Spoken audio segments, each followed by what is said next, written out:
Alright, so can I respond to these two comments on the last video? So Mary Rose Mitchell says, I looked back as suggested, and it was wild because the eyes could see what was all around, but whatever was looking back saw nothing. And then, oh crap, everything. Does that make sense? The body went along without arguing. And then Miriam says, David, when you say look back, do you mean while looking out, direct your attention back towards where you apparently are? It felt like everything is seen but nothing is interpreted. Don't know if that makes any sense.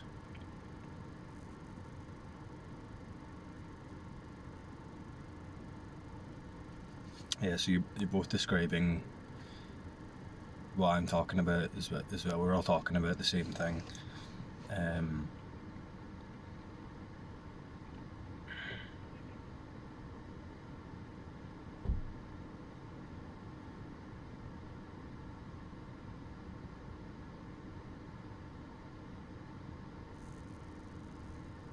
So, you know, I can describe the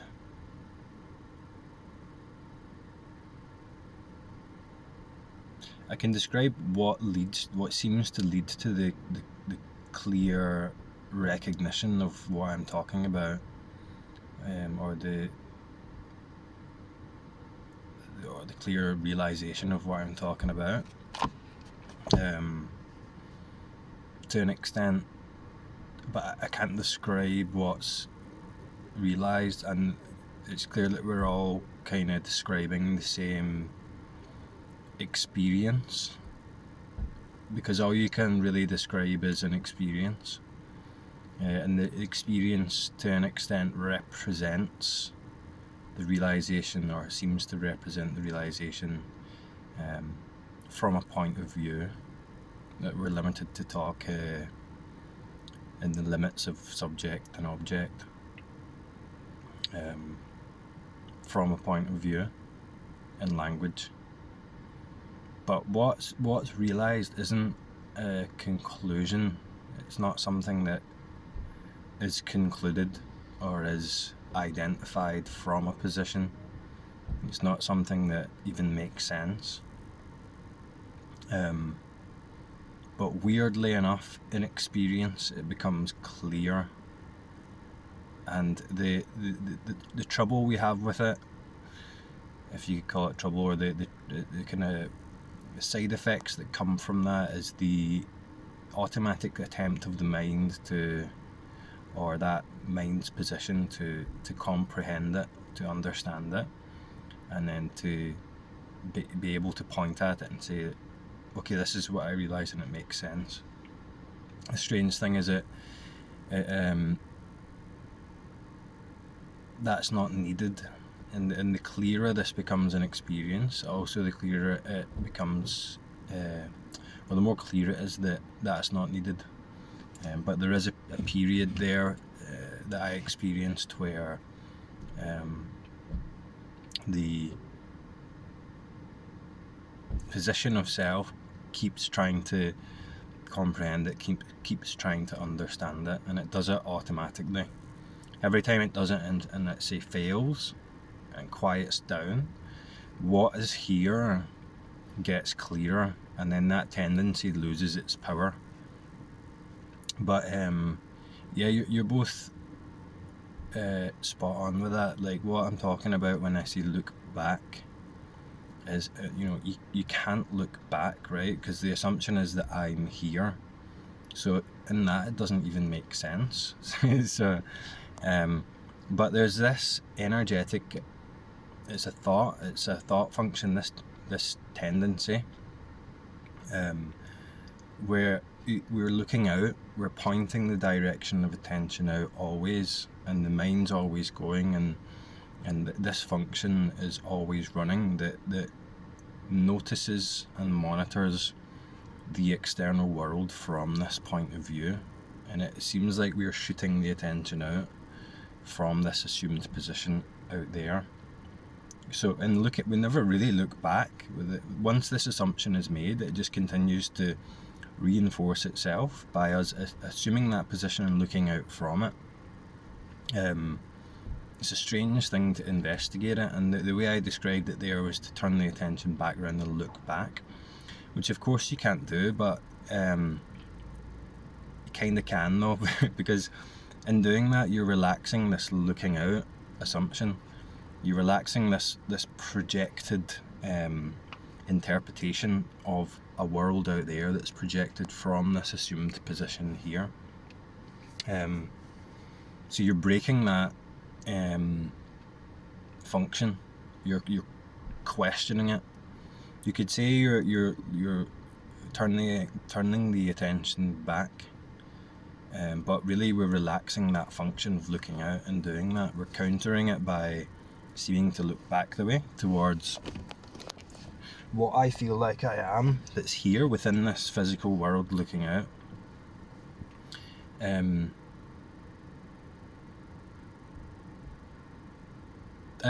like I said before,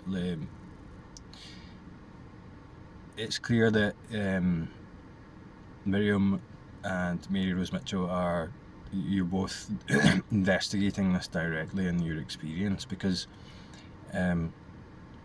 if this remains conceptual, if that initial shift or awakening, or what seems to obscure that is intact, the conceptual mind's just going to argue with this. It's going to get confused. It's going to constantly try and, within its own means, have this make sense in some way from that subjective position. But what we're doing is we're looking into our experience and directly seeing, is there actually an objective pole to experience? Is the objective world actually an object? Is it out there? Is it at a distance from what I am over here as the subject? So we can use questions like, where am I, or where is that? Or you can go back and forth between the two. And I always run the risk of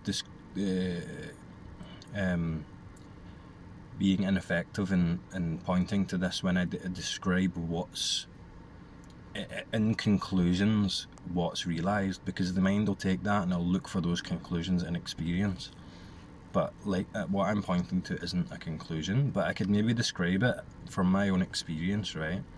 And remember, this is limited to, the way I'm talking now is limited to duality, in the content and the context of what I'm saying. But I noticed that there's nothing here.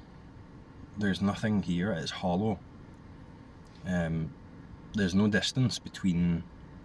There's no real distance between a me here and the world out there. There's no barrier here. It's empty. There's nothing standing in the middle.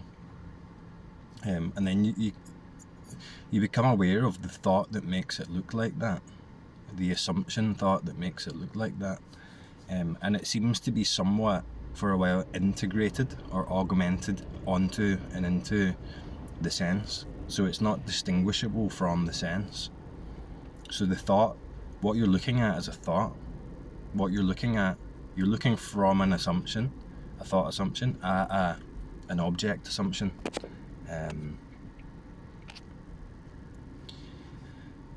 And we take that to be reality from that position.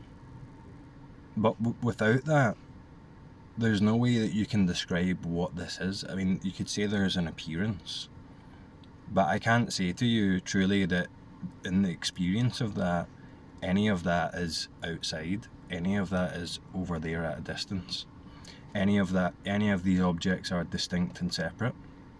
I can't tell you that my experience is that there's a me here looking out at a separate world out there, there's no evidence at all whatsoever in the experience for separation, for a me in here looking out of the world out there. And when when it becomes clearer how the thoughts are making it look like that, the whole thing just collapses, and it's obvious that those are thoughts. So I guess you could say that right, this language is going to fail again as usual, but I guess you could say that what you are notices it's noticed. Something that's not a thing, and no thing notices the thoughts. So then the thoughts don't have any power. They're not assumed to be real anymore. So I guess you could say what is real becomes obvious.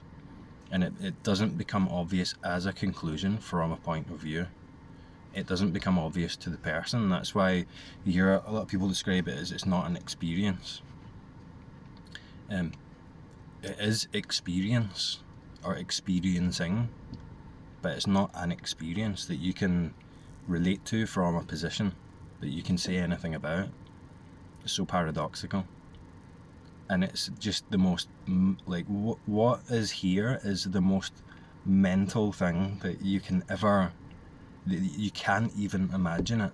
It's beyond imagination. And the mind will take this and it'll make something fancy out of it. It'll make something fantastic out of it as a model of something that you'll realise in the future.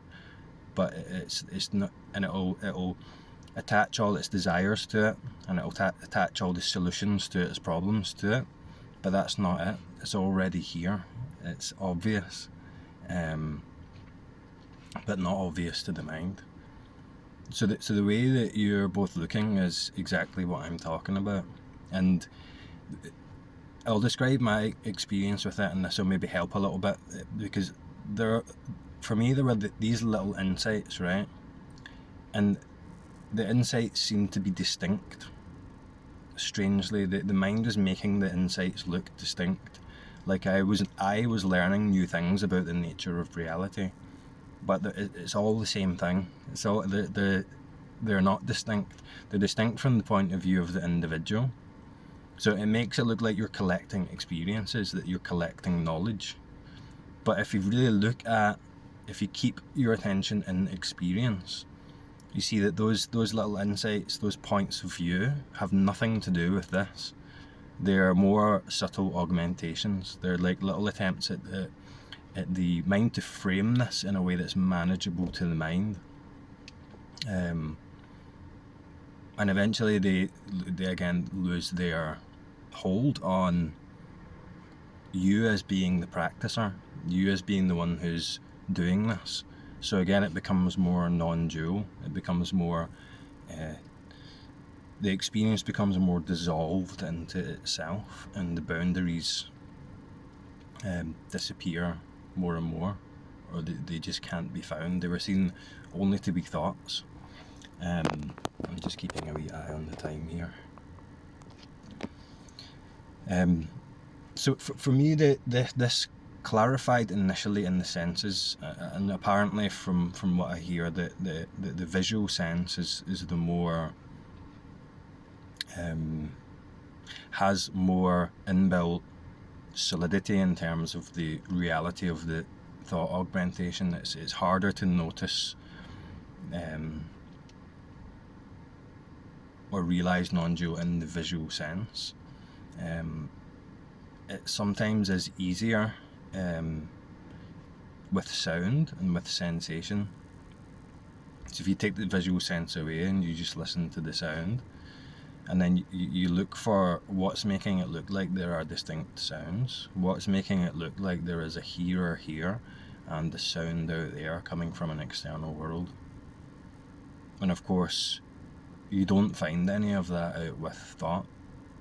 So when the thought quiets down, the formless nature of the sound as the direct sense becomes more and more obvious. The formless nature of what you are becomes more and more obvious. So there is sound, no hearer, no distinct sounds as sound objects, multiple. There's just sound, and it just gets more and more simple. Just sound. And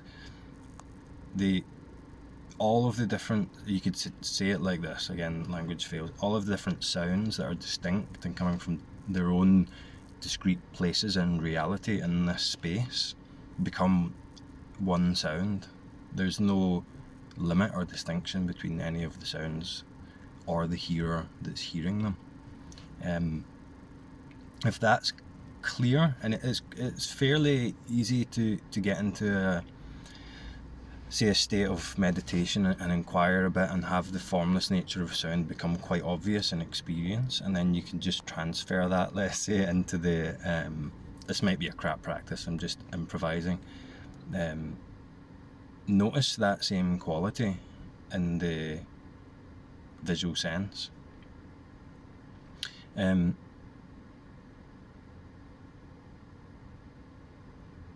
What helped me is using the visual sense as an anchor point because of its obviousness, because of its overt, vivid, luminous nature, and having that as a contrast to the narrative thoughts that would be appearing as ethereal and ghost-like, and then coming back to the visual sense, and then let's say leaning into the visual sense, or expanding into the visual sense, such that it becomes quite obvious when you're pulling back from it to describe something about it, or label it, or categorize it, or perceive it from a distance. Be the perceiver central to your experience, separate from what's perceived.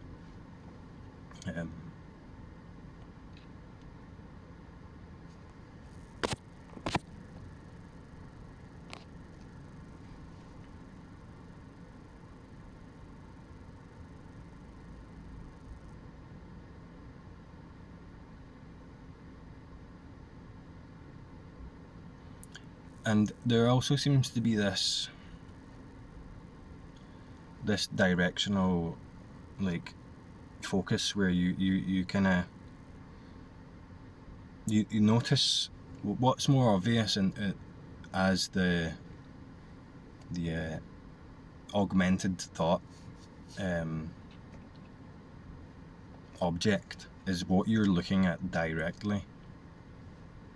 You're this, like I mentioned, you're shooting your attention out your eyes, it seems, at the object of attention. But if you relax the aperture of the visual sense out and become more and more aware of the peripheral, more and more aware, or you could even look for the boundaries of the visual sense, which don't exist because it's boundless. Expand it out and look for the limits of the visual sense. Where does the visual sense start, and where does everything stop? Where does the nothing start, or the awareness start, and then what's aware of begin?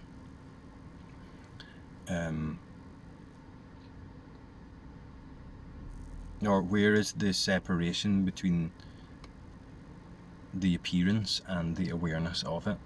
These are all good inquiries to break down those assumptions. And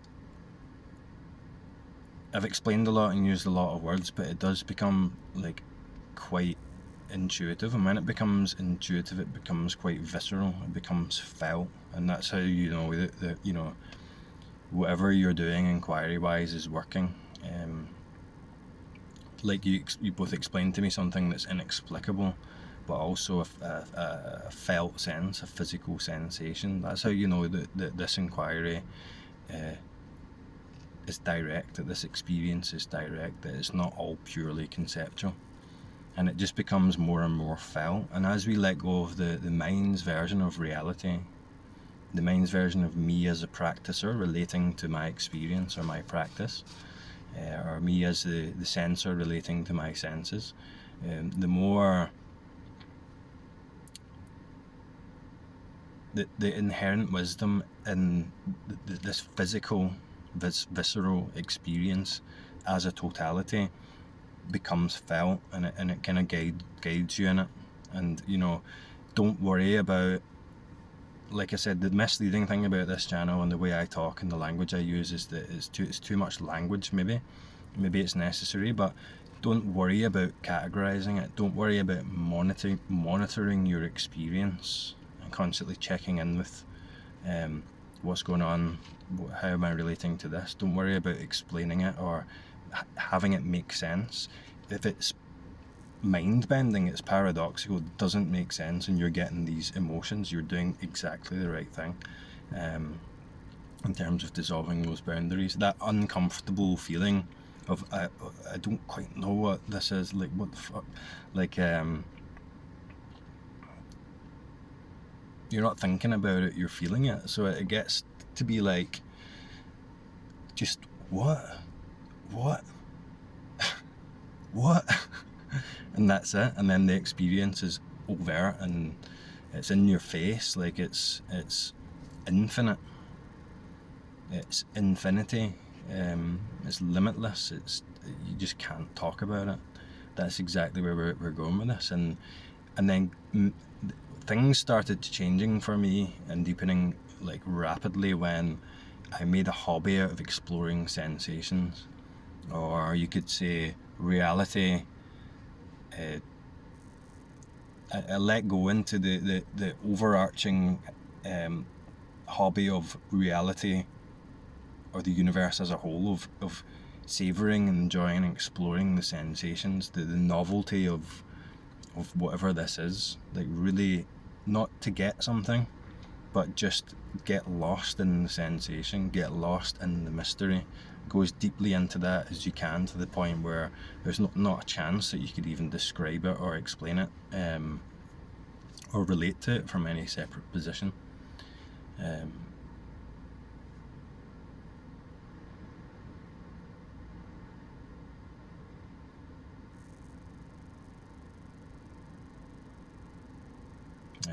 Anyway, I'm gonna have to go now, but good questions, and I'll talk to you next time.